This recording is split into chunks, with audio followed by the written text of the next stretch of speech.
আসছি পরের খবরে। এসএসসি ভবনের সামনে উত্তেজনা, আপার প্রাইমারি চাকরি প্রার্থীদের অভিযান ঘিরে উত্তেজনা। এসএসসি ভবনের সামনে এই উত্তেজনা সৃষ্টি হয় এবং পুলিশ তাদেরকে হটিয়ে দিতে গেলে পুলিশের সঙ্গে ধস্তাধস্তি হয় চাকরি প্রার্থীদের। দেখাচ্ছে আপনাদের সেই ছবি।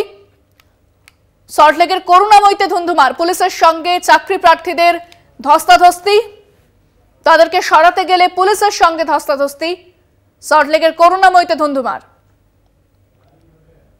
ফোনে রয়েছেন প্রতিনিধি জাহাঙ্গীর হোসেন। জাহাঙ্গীর, তাদেরকে কি একেবারে সরিয়ে দিয়েছে পুলিশ? আজকে কিন্তু আপার প্রাইমারি চাকরি প্রার্থীর এসএসসি ভবন অভিযান ছিল, আর এই অভিযানকে ঘিরেই ধুমধুমার কাণ্ড পরিস্থিতি করুণাময়ীতে।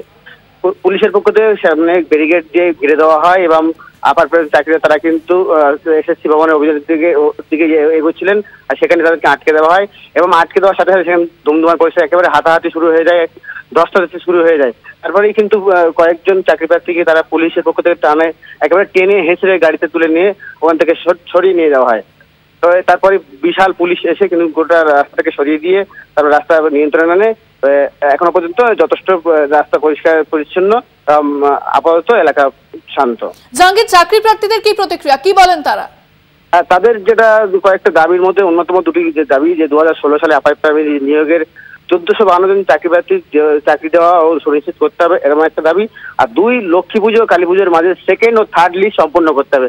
এই মূলত কয়েকটি দাবির মধ্যে অন্যতম দুটি দাবি।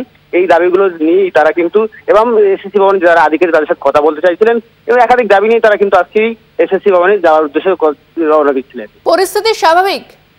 একেবারে পরিস্থিতি উত্তেজনা হয়েছিল, তবে কিছুক্ষণের মধ্যে ব্যাপক পুলিশ থাকায় সেখানে কিন্তু একটা উত্তেজনা তৈরি হয়েছিল, রাস্তা জাম হয়ে গেছিল, আর পুলিশ এসে তাদেরকে সরিয়ে নিয়ে গিয়ে তারপর পরিস্থিতি স্বাভাবিক হয়।